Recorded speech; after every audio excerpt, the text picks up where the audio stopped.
Jadi tasbih ada di badannya.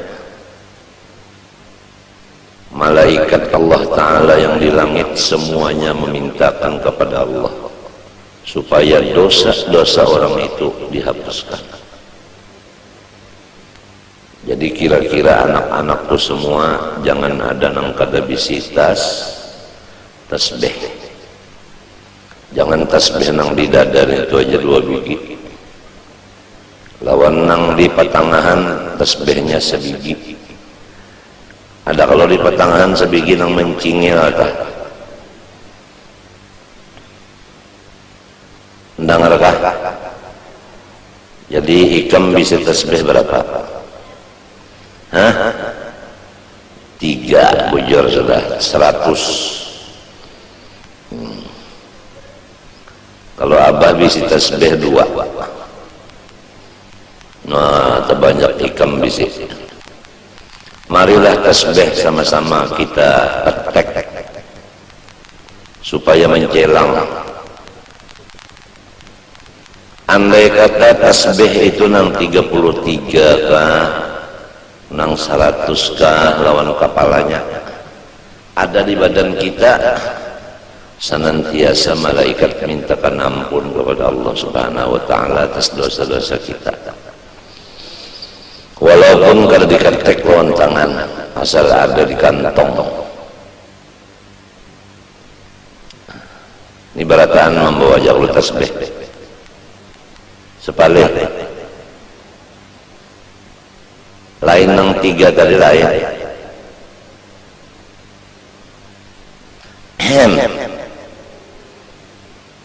Menukar tasbih buntungnya. Nang murah-murah aja, jangan nang larang-larang. Asal ada bisi. Apalagi kalau bisa mengambil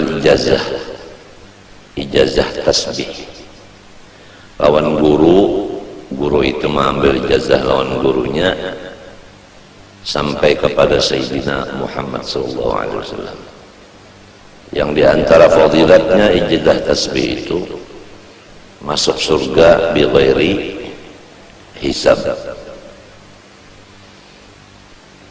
Limbah bangun dari kubur tengah dari dalam surganya aja. Kada tahu bepanas di padang mahsyar, kada tahu betiti siratal mustaqim, kada tahu betimbang, kada tahu berhisab. Pokoknya bangun di kubur ada di surga. Nah, itulah ijazah tasbih. Satu lagi ijazah bersalaman. Rasulullah bersabda, siapa bersalaman dengan aku dan sampai hari kiamat, ijazah musafahah, saya masuk surga kada berhisab juga. Ada lagi yang semacamnya berasuk tangan. Kalau bersalaman minto, berasuk tangan minto.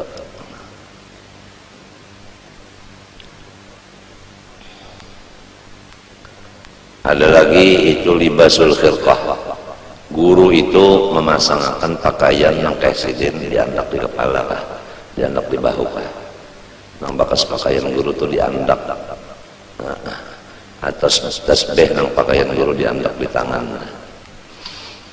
Itu semuanya satu persatu daripada 5 perkara itu adalah tujuannya masuk surga bi ghairi hisab. Dan itu ada silsilahnya dari guru ke guru sampai kepada Rasulullah SAW. Yang kedua, minum kufi.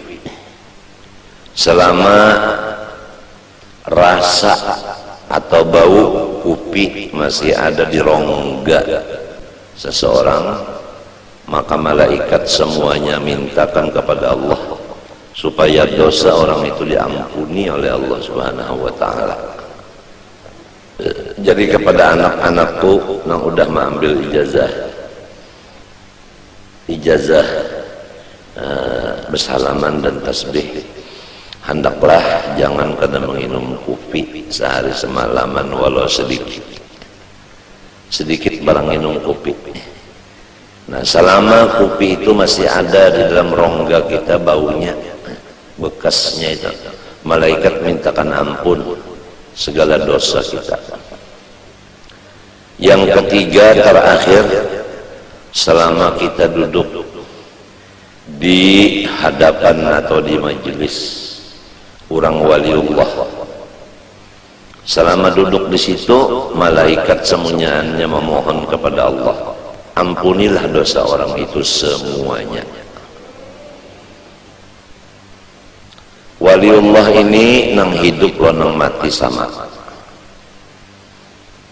nang sudah dikubur atau nang belum dikubur. Cuma anunya bedanya, kalau nang dikubur kita kada kau pander lagi, dan kita kada kau melihat lagi lawan sidin,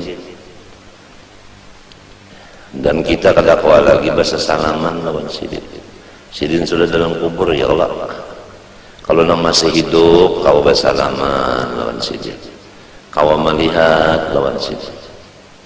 Apabila sidin melihat kita atau kita melihat sidin, ada disebutkan di dalam riwayat kita, inna lillahi rijalan man nadhara ilaihim nadratan sa'ida sa'adatan la yashqa ba'da abada.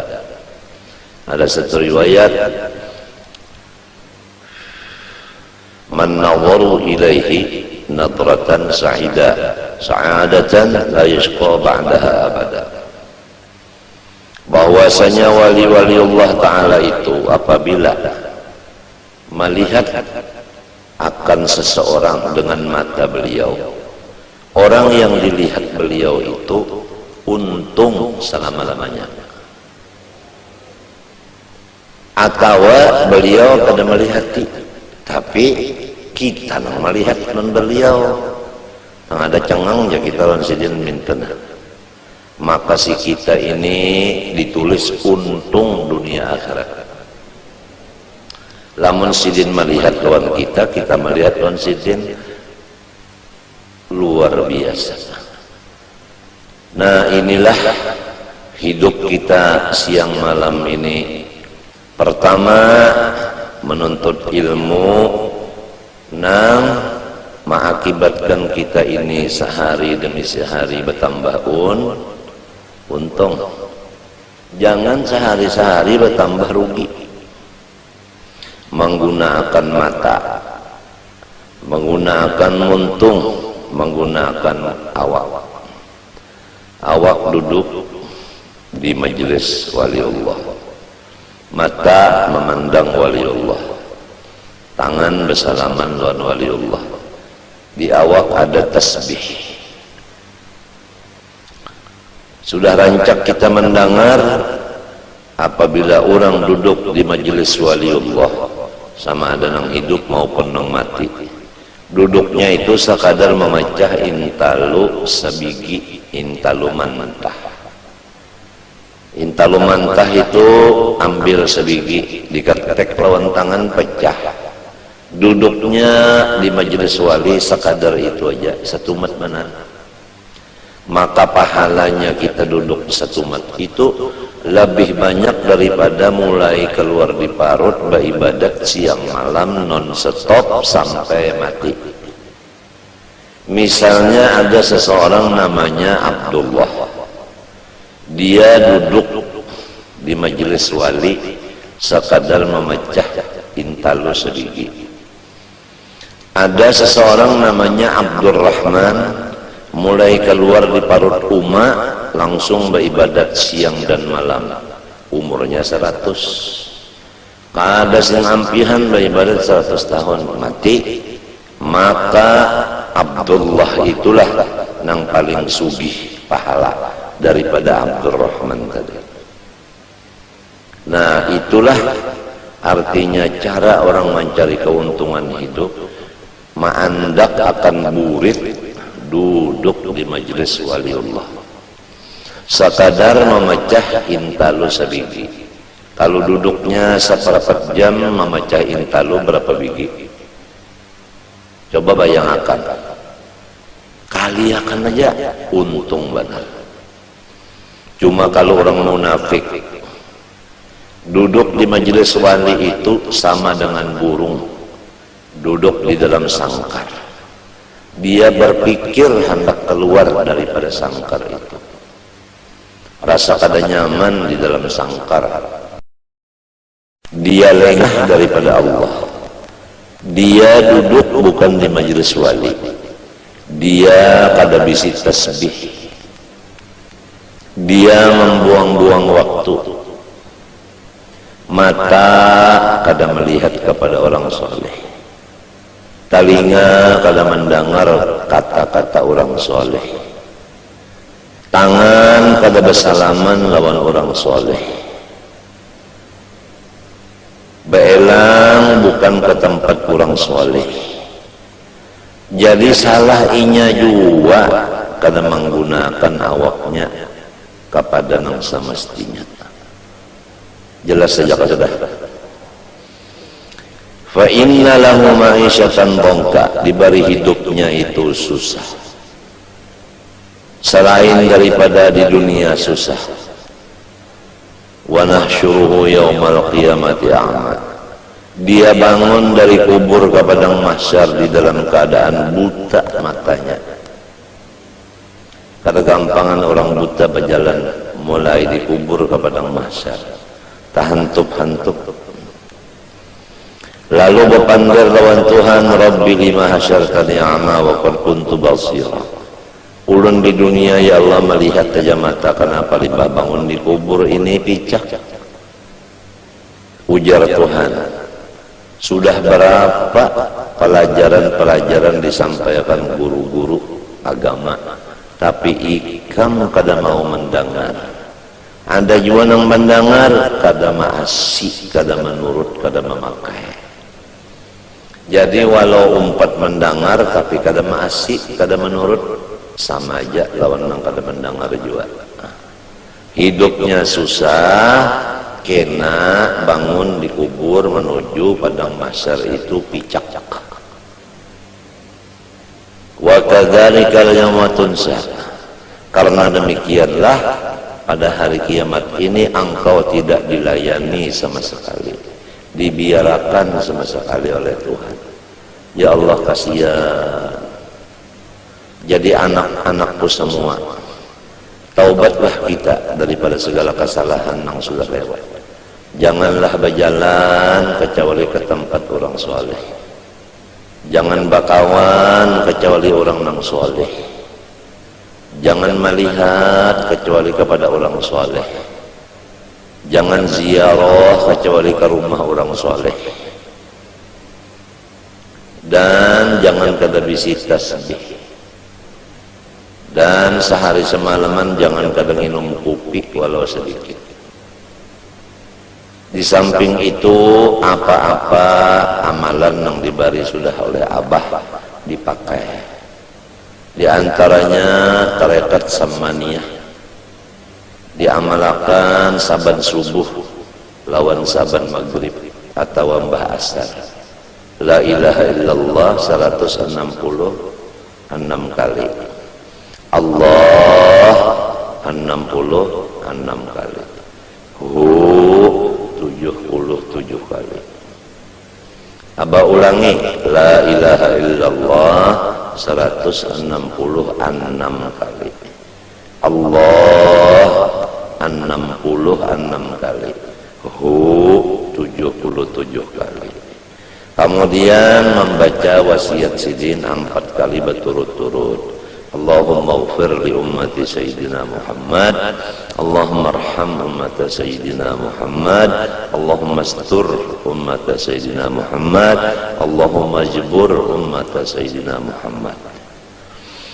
Jadi tarekat samaniyahnya itu tadi diamalkan pagi sore, doanya pun 4 berturut-turut, sekurangnya limbah sembahyang subuh aja. Kalau bisa sore pun dibaca juga. Pertama, orang yang mengamalkan 2 macam itu tadi, tarekat samaniyah dan wasiatnya. Pertama diberi ilmu ma'rifat. Yang kedua dimurahkan rezeki yang halal. Mana sugih, mana halal. Hakunlah. Sugih halal pulang. Nomor 3,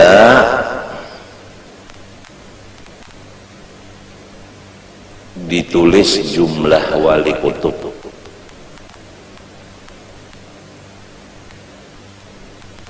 Jadi anak-anakku semuanyaan, barilah waktu limbah subuh, limbah asar atau limbah subuh, limbah maghrib, baca la ilaha illallah 166 kali, Allah 66 kali, 77 kali. Kemudian Allahumma ufir li ummati Sayyidina Muhammad, Allahumma arham ummata Sayyidina Muhammad, Allahumma astur ummata Sayyidina Muhammad, Allahumma jibur ummata Sayyidina Muhammad 4 kali berturut-turut. Tasbih jangan kada bisi, kupi jangan kada nginum sedikit barang. Dan yang lebih penting lagi, dirancaki duduk di majelis waliullah. Adab ziarah kepada waliullah, jangan tangan 10. Nah, itu harus ada yang dihadiahkan lawan sidin. Itu memang Tuhan yang mengatur. Idza najaitumur rasul faqaddimu baina yaday najwakum shadaqah. Bukan waliullah itu meminta akan hadiah, sama sekali tiada. Tapi Tuhan mengatur kita adabnya, kalau hendak baelang babawaan, jangan tangan 10. Ya ayyuhalladzina amanu idza najaitumur rasula faqaddimu baina yaday najwakum shadaqah. Nah, itu artinya membawa hadiah. Itulah peraturannya orang ziarah. Kalau di sana ada wasiat, bacalah wasiatnya. Hanya kita meminta kepada Allah dengan berkat sidin. Jangan meminta lawan walinya, minta lawan Allah. Bertawassul dengan berkat wali itu. Itu caranya meminta kepada Allah dengan berkat waliullah yang dielangin ini. Maka itu caranya. Nah, mudah-mudahan ikam sudah abah jelaskan, paham dan mengerti, dan mudah-mudahan Allah memberi taufik kita kawan memakainya, sehingga abah dan anak-anak abah berataan menuju kepada tambahan untung hidup kita. Jangan seperti yang dahulu adalah tambahan rugi saben hari.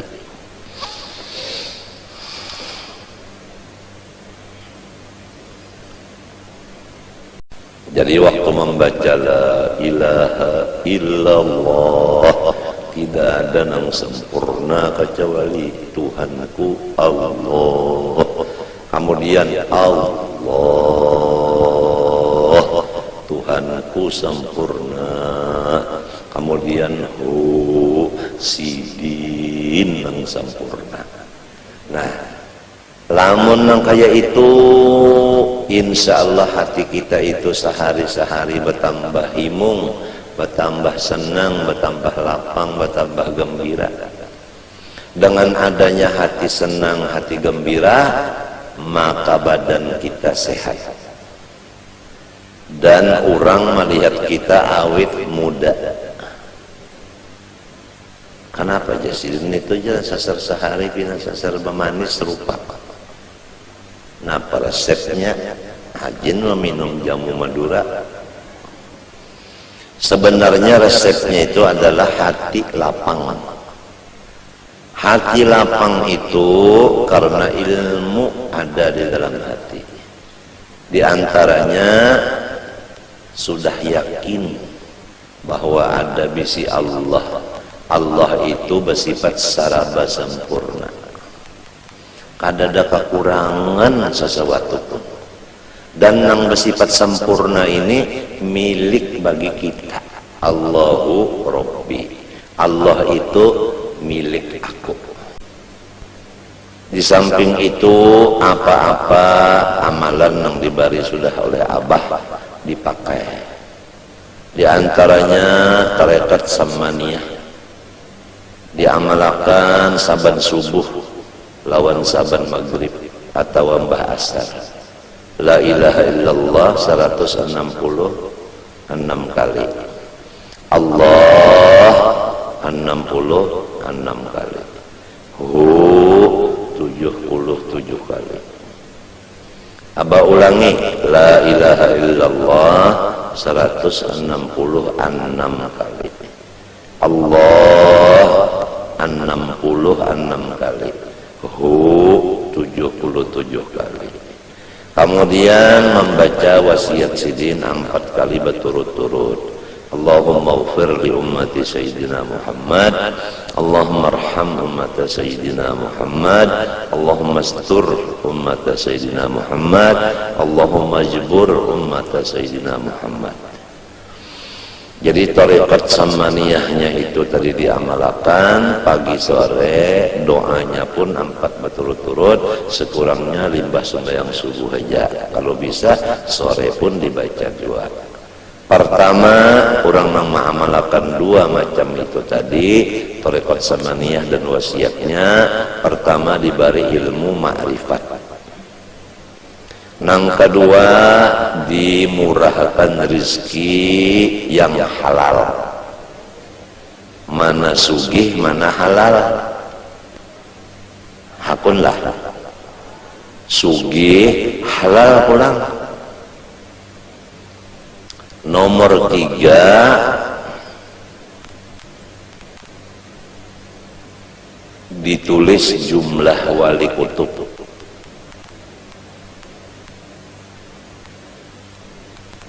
Jadi anak-anakku semuanya barilah waktu limbah subuh, limbah asar atau limbah subuh, limbah maghrib, baca la ilaha illallah 166 kali. Allah 66 kali. Hu 77 kali. Kemudian Allahumma ighfir li ummati Sayyidina Muhammad, Allahumma arham ummata Sayyidina Muhammad, Allahumma astur ummata Sayyidina Muhammad, Allahumma jbur ummata Sayyidina Muhammad 4 kali berturut-turut. Tasbih jangan kada bisi. Kopi jangan kadang minum sedikit barang. Dan yang lebih penting lagi, dirancaki duduk di majelis wali Allah. Sekarang banyak sudah harta yang haram. Di antaranya kada bakat. Di antaranya berjual barang yang sudah jadi, utas, galang, medalion, bonel. Di situ ada emas. Lalu berjual belinya berutang-utangan. Padahal itu hukumnya riba. Kalau kita berjualan barang-barang yang ada emasnya, emasnya itu harus di kontan. Adapun intannya atau matanya itu boleh berutangan. Emasnya itu wajib kontan. Ya kan misalnya utas nih. Ini berlian asli 6 karat. Melihatkah? Nah. Ikatnya ini perak. Nah, bukan emas. Kalau ikatnya emas, lalu abah jual. Intannya ini boleh berutangan, tapi si ikatnya ini harus bayar kontan. Nah, itu. Ini banyak sekali sudah orang nambah jual ikat-ikatan itu riba, berutang-utangan. Nah, apabila riba apa? Yamhaqullahu riba. Habis harta yang ada di rumah dimakan oleh si riba tadi. Jadi hati-hatilah kalau orang berjual barang nang ada di situ ribanya, yaitu amas. Wajib amas kontan, jangan berutang-utangan. Adapun matanya, intan dan lain-lainnya boleh berutang-utangan. Sudah kalau Abah sampaikan.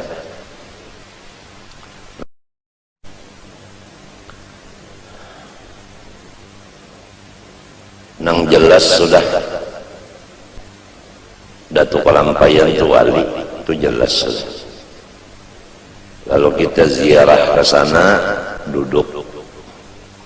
duduknya aja berapa situ, hitung memecah intal. Belum lagi kita memandang akan kuburan situ, belum lagi kita membaca Yasin, belum lagi kita membaca tahlil, belum lagi kita membaca wasiat beliau.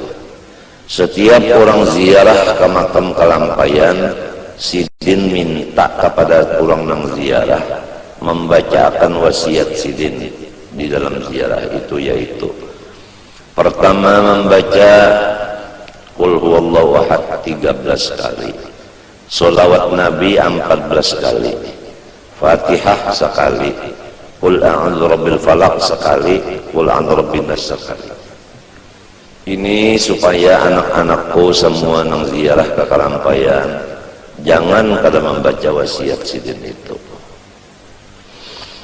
Ada aja tulisannya di muka kubur itu, ada wasiat Sidin itu, ada tulisannya. Pertama membaca Qul huwallahu ahad 13 kali. Sholawat macam-macam, sholawat sallallahu alaihi Muhammad ke Allahumma sholli ala Muhammad ke 14 kali. Nang ketiga surah Fatihah sekali. Nang keempat Qul a'udzu birabbil falaq sekali, Qul a'udzu birabbin nas sekali. Lain dari itu terserah nak baca Yasin, tabarak, batahlil. Hanya meminta kepada Allah, bertawassul, ya Allah ya Tuhanku, ulun minta kepada Engkau dengan berkat Datuk Kalampayan supaya Mbak tonton bacaan, ya Allah ya Tuhanku, ulun minta kepada sampian bertawassul dengan Datuk Kalampayan supaya ulun Guru Ijai dapat bini pulang. Nah itu bujur, kada salah kada. Amin. Nah tadudi